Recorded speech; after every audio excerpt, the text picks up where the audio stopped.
এয়া হৈ গ'ল চাহ ফেক্টৰীৰ দৃশ্য আৰু এয়া হৈ গ'ল ট্ৰাফ।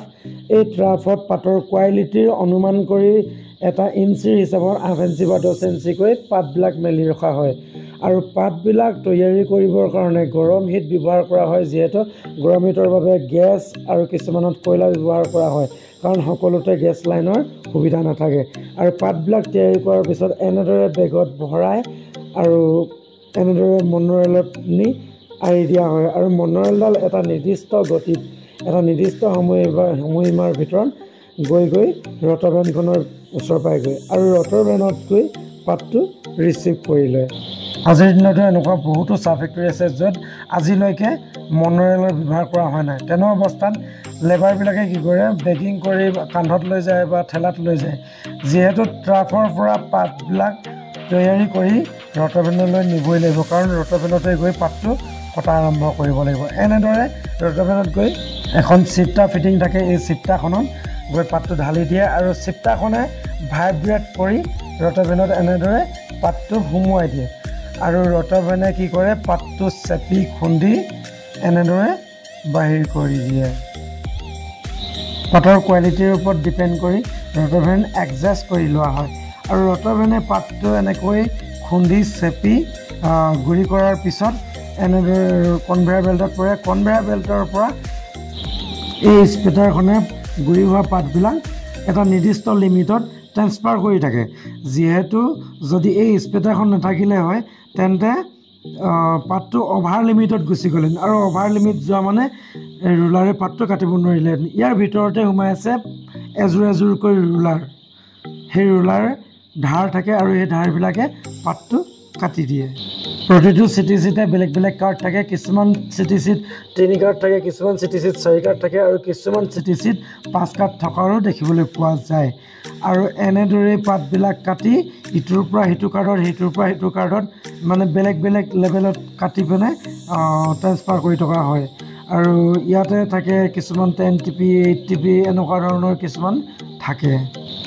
আপুনি যদি চাহ ফেক্টৰীত এদিন হ'লেও সোমাই এই মেচিনৰ ওপৰত চকুৰ বা নজৰ ৰাখিছে বা আপুনি যদি চাহ ফেক্টৰীত কাম কৰি আছে, তেন্তে এই ভিডিঅ'টো চাই কমেণ্ট এটা দিবলৈ নাপাহৰিব আৰু বলক ভিডিঅ'টো শেষলৈকে এনজয় কৰক।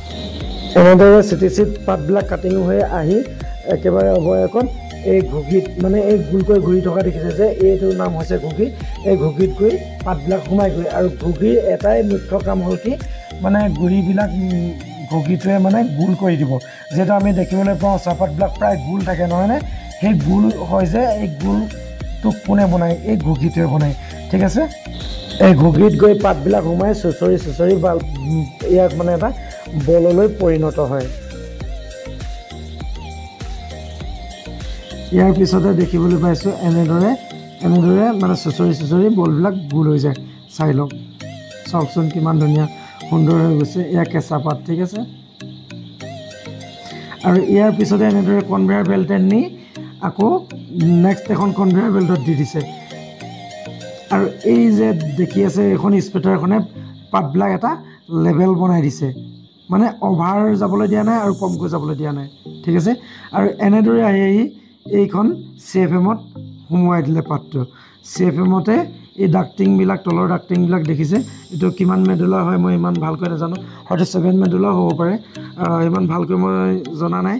আৰু এইখনে পাতটো লুটিয়াই গৈছে, যিহেতু এই CFM-খনৰ ওপৰতে এটা নিৰ্দিষ্ট সময়সীমা বান্ধি দিয়া থাকে আৰু এই নিৰ্দিষ্ট সময়টোত এই CFM-খনতে আমাৰ যি চাহপাত তাত ফৰ্মেটিংটো হৈ যায়।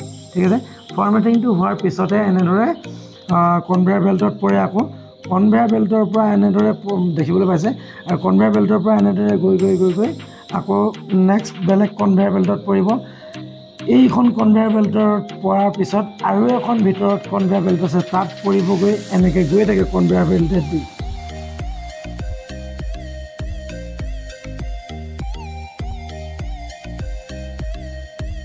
আৰু এনেদৰে পাতবিলাক কনভেয়াৰ বেল্টে ইখনে সিখনক ট্ৰেন্সফাৰ কৰি অৱয়সত গৈ ডায়াৰৰ ভিতৰত সোমাই যায়।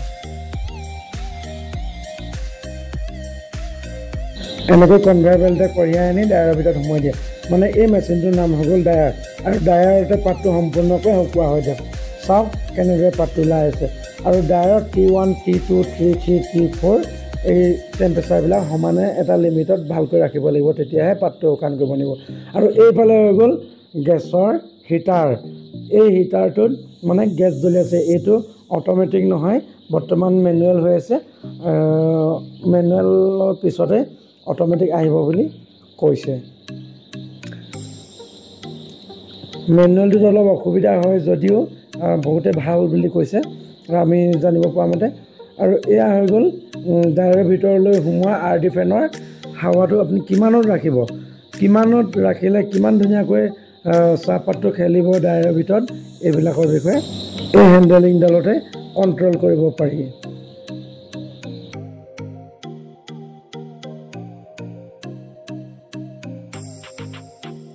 ভিডিঅ'টোৰ অলপ আগতে যে কৈছিলোঁ T1 T2 T3 T4 ডাইৰৰ panel বোৰ্ডত এইবিলাক কণ্ট্ৰল কৰি ৰাখিব লাগিব। আৰু এইফালে হৈ গ'ল এটা বিম, এই বিমটোত মানে চাহপাতবিলাক ইয়াত ষ্টক হৈ থাকে আৰু ইয়াৰ পৰা এটা লিমিটত পাতবিলাক এই শ্বৰ্টিং মেচিনবিলাকত ট্ৰেন্সফাৰ কৰি থাকে, ইটোৰ লগত সিটো, সিটোৰ লগত সিটো, প্ৰত্যেকটোৰ লগতে জড়িত আছে। আৰু এই চালনীবিলাকে চাহপাতটো চালি থাকে। শ্বৰ্টিং মেচিনত মেইন কামটো হৈ গ'ল কি, পাতটো ধুনীয়াকৈ ইয়াৰ যি ফাইবাৰ, শুকান যোনটো চাহপাতৰ যোনটো ফাইবাৰটো ৰোলাৰবিলাকে আউট কৰিব আৰু চাহপাতটো সম্পূৰ্ণ গ্ৰেড হিচাপত ভাগ কৰি দিব, মানে ভাগ কৰি দিব। আৰু শ্বৰ্টিং মেচিনটোত বিশেষকৈ ভাইব্ৰেটৰ হৈ থকাৰ বাবে ইয়াত কোনো ধৰণৰ মানুহৰ প্ৰয়োজন নহয়, যিহেতু কেৱল বেগ পাতি চাহপাতখিনি ধৰি জাষ্ট নিবৰ কাৰণেহে মানুহৰ প্ৰয়োজন হয়। চাওকচোন কিমান টেকনিকেল ব্যৱহাৰ কৰি মেচিনবিলাক তৈয়াৰী কৰিছে। মানুহৰ প্ৰয়োজন বহুত কমি গৈছে, য'ত 15জন মানুহৰ প্ৰয়োজন আছে তাত 2জন মানুহতে কাম হৈ গৈছে। এইবিলাক যে দেখিছে এইবিলাক ৰোলাৰ, এই ৰোলাৰবিলাকে পাতৰ যোনটো আহে ফাইবাৰ, সেই চাহপাতত থকা ফাইবাৰবিলাক আঁতৰাই দিয়ে। ফাইবাৰবিলাক ক'ৰ পৰা সৃষ্টি হয়, চাহপাতৰ ঠাৰিৰ পৰা। এনেদৰে চাহপাতবিলাক পেকিং কৰিবৰ বাবে ৰাখি থোৱা হৈছে। আৰু মই যিহেতু অহা টাইমত ৰেষ্ট টাইম মানে টিফিন টাইম ষ্টাৰ্টিং হ'ল, সেই গতিকে মানুহবিলাকক দেখাব নোৱাৰিলোঁ। এইফালে হৈ গ'ল 125 DG আৰু এইফালে দেখিছে এইটো 250 DG আৰু এইফালে দেখিছে 400 DG। মানে ইয়াত 3টা DG দৰকাৰ হৈছে। এটা চাহ ফেক্টৰী 3টাকৈ DG দৰকাৰ হৈছে, যিহেতু ইয়াত মটৰবিলাক বহুত হেভি ৰেঞ্জৰ থাকে সেইকাৰণে।